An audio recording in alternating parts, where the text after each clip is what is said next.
when I think stuff through, you know, buy a movie card. Ugh. Ugh.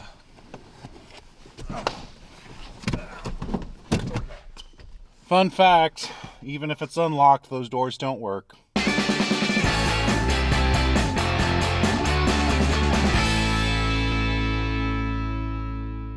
Welcome to the shop. I'm Jared, and this is Wrench Every Day. And beside me are the 2008 Dodge Chargers that we're working on right now. The black and white one that looks like a California Highway Patrol car was from the movie Need for Speed that a dozen of you saw. But I found it rotting and just kind of sitting in the back of a warehouse and had to save it. And in the process of working through it and discovering what we found, it was halfway through a V8 engine swap, and as we progressed diagnosing how to make it work, we hit every single roadblock possible, and that is why it is dubbed Roadblock. This whole project is Project Roadblock. The V6 chassis uses too many different wiring harnesses and computers that we just couldn't get. They're discontinued, and, well, Dodge Chargers are plentiful. So I found this one. This is a 2008 Pursuit Edition. This is a legitimate police car that had the V8 already in it and has every computer wiring harness and weird connector that we're gonna need to make this V8 engine run.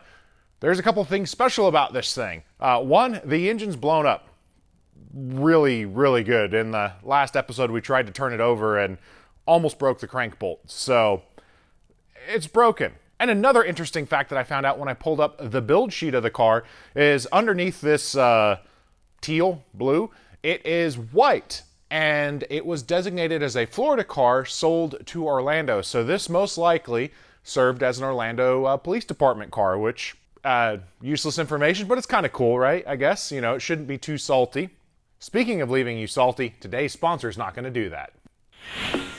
Whether you have a single car fleet or a Wrench Everyday size fleet, or even worse, a Tavarish sized automotive fleet, you need to make sure you have the right insurance coverage on all of those vehicles. While you're required to have your home and automobiles insured, Policy Genius helps you save money by looking for policies that bundle them together. Now that cold weather and the holiday season is upon us, you're gonna have gatherings and cooking, and you may have a turkey fryer incident or Christmas lights that spark a little fire. All of those things are gonna leave you out in the cold, and making sure you have the right insurance policies is gonna help get a roof back over your head as quickly as possible. Getting started is easy. First, head on over to policygenius.com/wrench and answer a few questions about yourself and your property. Policy Genius will show you price estimates for policies that fit your needs and help you find the best option. If they find a better rate than what you're paying now, they'll switch you over for free. Since 2014, Policy Genius has helped 30 million people shop for insurance and helped place $120 billion worth of coverage. Policy Genius has thousands of 5-star reviews across Trustpilot and Google Reviews. Policy Genius has saved customers an average of $1,250 per year over what they were paying for home and auto insurance. Now, if you're ready to make sure you're paying the best price for your home and auto policies, head on over to policygenius.com/wrench and get started today. Policy Genius. When it comes to insurance, it's nice to get it right. So I forgot, we're doing cop car things, so I need these cop car glasses, which are a challenge. They're polarized, which means I can't see the viewfinder at all, which is okay, we're looking at the lens. So, our 2008 Charger has a blown engine, and that's really the extent that we know about it. Last episode we walked around and did some of the really cool cop car things, the hidden door locks, the light features, the dome light, just some of the unique stuff, but looking at our CHP car here, we knew that it was a salvage title, had lots of subframe damage, body damage, things we could fix, but it was banged up a fair bit. This car has a clean title, no accident history, so our next order of action is pick this thing up, take a look underneath, see if we've got all of our suspension parts and everything we're gonna need to be able to get the movie car working again. So we're gonna slide those quick jacks out from one Charger into the next Charger, get this thing up in the air, and let's slide underneath it. Okay, and we have got the blue Charger in the air, and this one's leaking some fluids. Surprisingly, this is like the first car in the shop that has a steady oil drip of any kind. Everything else has been kind to the floors. And the running theme, I guess, with Chargers are lower bumper hits. That was in the back seat, and we drug that out. We have most of the mounts. Again, they're kind of shoved back for the bull bar this would have had. The other rule, I guess, for Chargers are these core supports and kiss damage into this front subframe. This one is nowhere near as bad as the movie car. It's pushed back a little bit. This is pushed up, but we can straighten that, whereas the other one is pretty catastrophically bent. And then we come in a little bit more. Let's see what else we have to offer. It being the cop car, it's got this nice big oil cooler. It uses coolant to cool things off, but the rest of our suspension is looking pretty good. We've got, a sway bar. That's an improvement. These tabs aren't ripped off. Oh.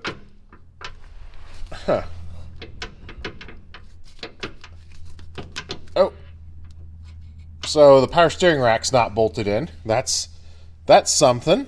It's not a major deal, considering she's all going to be coming apart. Let's try to show you. Got a brand new starter.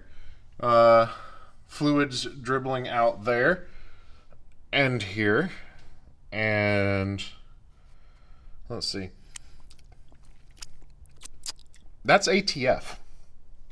I'm not sure why we would have ATF. Maybe they were trying to clean the engine. That is a trick to, right before an oil change, put a little bit of automatic transmission fluid in to clean something up. We've got heavy-duty greasable joints. Let's see. I'm trying to just see. Oh, okay. Watch this bushing here. If I can. We got the steering rack shifting, and that bushing moving on us as well. Motor's bolted in, so that's an improvement. And something else that's interesting is most of the oil pan bolts are removed. So I'm guessing that's why the steering rack is loose. They dropped the oil pan to see what was going on. Trying to figure out what we got going with catalytic converters. This one here is an aftermarket one that was installed. And then we've got that one there with a little adjuster pipe. I'm not quite sure what they got going on. But the important thing, if we kind of spin and look, we can see that floor pan is absolutely perfect on this thing. The rear differential, I was already back there. We can go back there, but it's a car and has a little guibo in it. So we're good to go on the rubber bushings there. And we got all of the belly pans in here. We've just, a little worn out suspension, but some of that suspension is brand new from it being ripped off on that car. We'll just have to just find out what's compatible between the two sets of parts as we make one. I was kind of hoping we might find like a hole through this engine. It's dribbled some and is locked up as it is. Another possibility on why we've got a locked up engine is the multi-displacement system on these cars.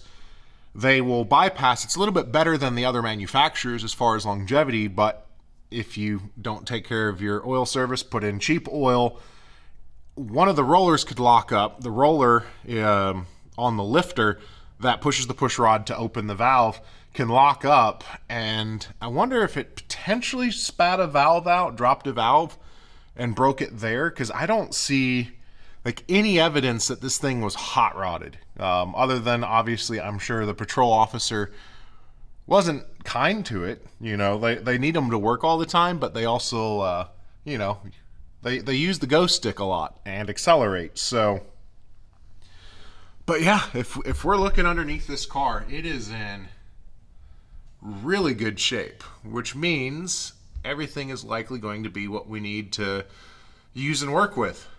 I kind of figured, we have a cop car. Why not sit in the back? I've never had to sit back here, and I'm kind of looking. You can see this is the line where the partition went, and if we kind of follow that straight down, I don't know how well that's going to work unless it kind of kicked forward a little bit. It would bite in there as well, and there's some room back here. I don't have headroom. I mean, Although I don't really have headroom in any car, but I imagine this would not be a fun place to be. I will reiterate, we kind of talked about it in the first episode. This does not smell as nice as the movie car. I think there may have been some fluids back here at some point in time, and I'm sitting in them because I don't always think things through. So, oh.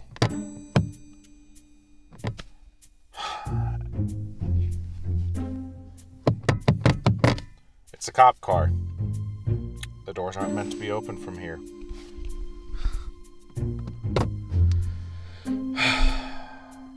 And my phone's not in here. All right, well, let's at least, oh no. I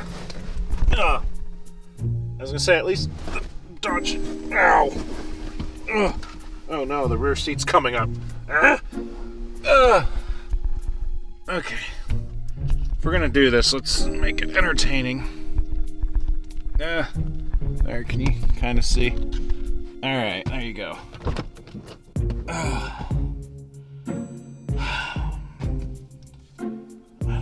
Why don't I think the stuff through?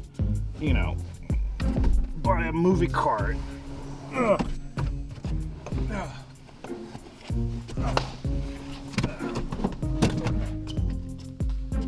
It's unlocked. Yeah. Okay. So, fun fact, even if it's unlocked, those doors don't work. Yay. Alright, so it's back on the ground, and the Orlando PD car is in really, really good shape, aside from the obvious blown engine. We've got some suspension stuff, but otherwise, it is a really, really good shell. And that brings me to kind of the conundrum where I'm at right now. I am kind of torn on the next couple steps of what we should take. Clearly, this is the movie car. This was one of the cars in a chase scene, and it was driven in a movie, and the inspiration of trying to salvage its story and bringing it back. But there's a lot wrong with the chassis, things that we can't just unbolt and swap over. And then there's this car, mechanically broken with the engine, but the bones of the car are so much better than the movie car. The shell, the safety, the crash structure, it's not been crashed. Like, we can come in here where this core support lives, and it's just got some unistrut there, that multi-hold thing, to try to make the body bolt together. And we can come over here and, you know, that's how it's supposed to look like. So we can fix all this stuff, but we also want to be able to get projects done in a good time frame. We've got some lingering ones, and I'm trying to make our Georgia projects fast and efficient. And that's where the whole having to buy another car slowed the initial plan down. I thought it was fix a couple computers and we're good to go. So if I take doors and bumpers, because obviously the bumper is no good on the blue car, so we can switch this front end over. We take the doors that, you know, have the cool decals. We take the trunk. We'll take the carpet and interior out of this because it's a lot nicer. And then we paint this white and black to look like a CHP car. Is it no longer the movie car? And that's where there's a lot of interesting arguments. So clearly the VIN number is not going to be the same, but the movie car is missing some of the key structure and pieces that made it the movie car. It doesn't have its original engine. Some of the other parts have already been swapped over. And there's an interesting kind of philosophy discussion and thought experiment. It goes all the way back to, I believe Plato has even discussed it. It's the ship of Theseus. Theseus was a great warrior, and the tale basically goes around that he returned to harbor in a ship, and over time, that ship, while being preserved, slowly had to have all of its pieces replaced. All of the boards slowly rotted, new boards were put in place, till eventually, nothing of the original ship was left. Is it still the same ship of Theseus? It was built and repaired and thought about as the core original structure. So if this is our ship, but we're slowly replacing the things that are damaged into this and combining into one, are we maintaining the same ship? I don't know. I kind of went through that when we did a restoration of my wife's grandfather's Jeep. It was very important to the family, but it was from Pennsylvania and extremely rusted and rotted. And at the very end, the question was, her grandfather asked me, he's like, how much of the Jeep is original? And I came up with the number 51%, weighted heavily for important parts, so the engine and things like that. So I don't know. I'm kind of at a loss of the next move. I like the movie car, but I also like the fact that this is just ultimately a way better car. Everything about it is better. Suspension's better. It needs some repairs in it, but we can take the engine, we can take these doors. Like the fender on that car has body fillers, so we can take fenders from this. We take the trunk with the spoiler that clearly cop cars aren't supposed to have. Put it all into this thing, paint it to look correctly, and then we have a running, working Charger that is safe.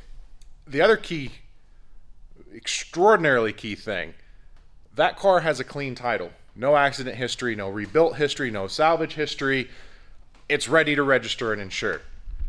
This car has been salvaged twice, is on a rebuilt title, and has a lot of inspections it would need to do in Georgia.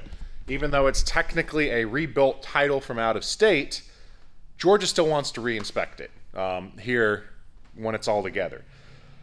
So, I don't know.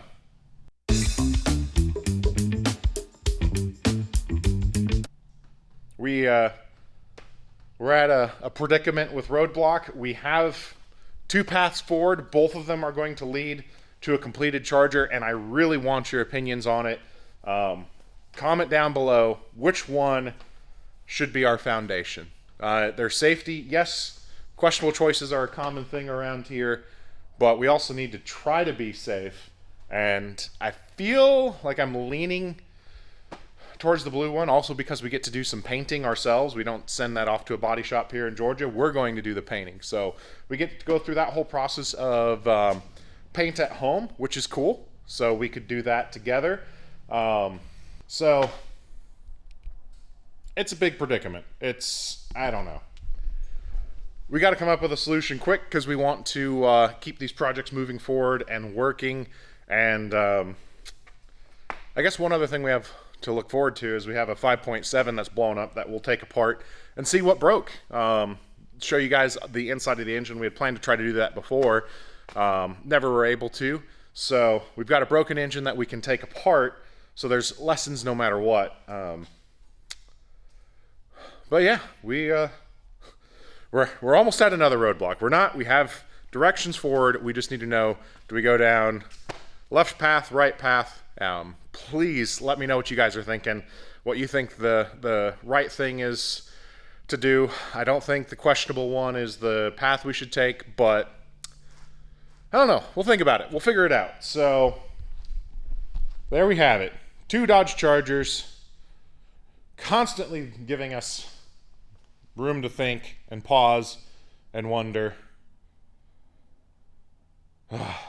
As always, I'm Jared, reminding you to always make questionable choices, and sometimes you shouldn't. We'll see you.